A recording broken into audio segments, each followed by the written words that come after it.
Жаратылыстану. Сабақтың тақырыбы дыбысты қалай естиміз. Оқу мақсаты дыбыс қаттылығының дыбыс көзі мен қабылдағыш арасындағы қашықтыққа тәуелділігін түсіндіру. Зат қозғалысқа түскенде ауада тербеліс пайда болады да дыбыс шығады. Мысалға, біздер сөйлегенде ауада тербеліс пайда болады. Сондықтан да дыбыс шығады екен. Ал дыбысты децибелмен өлшейміз.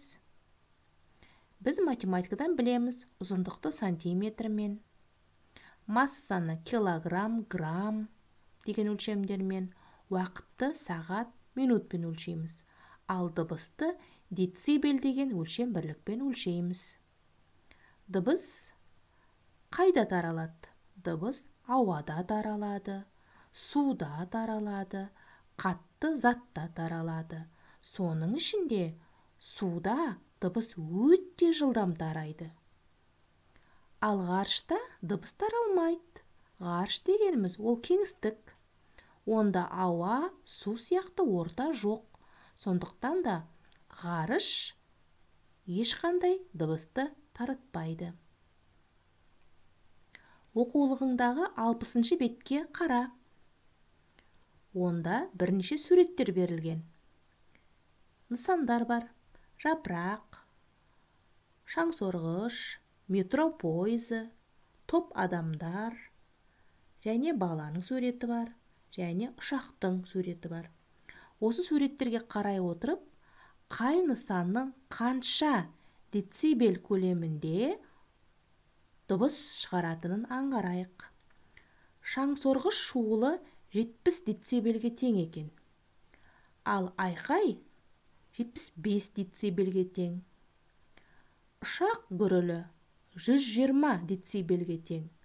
Жапырақ сыбдыры 10 децибел. Топ адамдардың сөйлесуі 50 децибелге тең. Метро пойызының дыбысы 100 децибелге тең екен.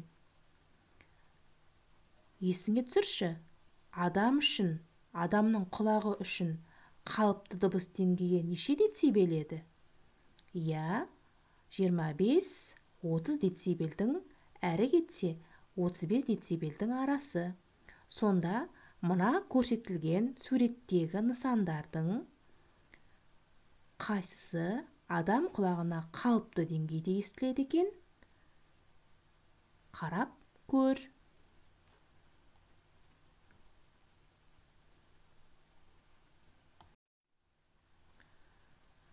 Тапсырма. Қандай жерлерден қатты дыбыстар естиміз? Қатты дыбыстан қалай қорғанар едің? Оқулығыңдағы жоғарыда 61-ші беттегі суретке қара. Құрылысшы жұмыс жасауда. Оның қолындағы құралдың дыбысы өте қатты. Ол одан қалай қорғанады? Немесе қатты музыкалық аспап. Сонымен қатар, көшедегі полиция қызметкерлерінің, немесе жедел жәрдем машиналарының, тағы да басқа машиналардың шуынан адамдар қалай қорғанады? Суретке қарап, ойланып көрейік.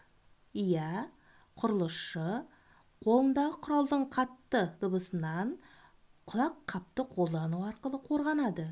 Өйткені қатты дыбыс құлақ жарғағына өте зиян болады. Құлақ қаптың екінші суреттегі музыкалық аспаптардың қатты дыбысынан қорғануға да көмегі бар екен. Ал көшедегі машиналардың шуынан қалай қорғанамыз? Ол үшін ашық тұрған терезені жабуға болады, немесе құлақ қап кисең де болады. Сонымен адам құлағына қалыпты децибел көлемі 30 децибел болып табылады екен. Сондықтан да қатты дыбыстардан өз құлағыңды сақта. Тағы да айта кеткіміз келетіні, егер де дыбысты қатты шығару қажет болатын болса, онда рупорды пайдалануға болады. Рупор осыдан бірнеше жүз жыл бұрын пайда болса да, әзірге дейін өз қызметін жоймаған құрал болып табылады. Ал егер де дыбыс көзінен қабылдаушыға дейінгі ара қашықтық алыстаса, дыбыстың күші азаяды екен. Оны өзіңде байқап көруіңе болады. Үйдегі оятқыш сағатты, яғни будильникті басқа бөлмеге апарып шырылдатып көр. Одан соң оны қасыңа қойып шырылдатып көр. Дыбыс көзі деп отырғаның шырылдағыш сағаттың өзі, ал қабылдаушы болып отырған ол өзің. Сонда көзің жетеді. Дыбыс көзінен қабылдаушы арасындағы арақашықтық жақын болса, дыбыс жақсы естіледі, қаттырақ естіледі. Егер де дыбыс көзінен қабылдаушы арасындағы арақашықтық алыс болса, онда дыбыс көзі, яғни күші азаяды екен.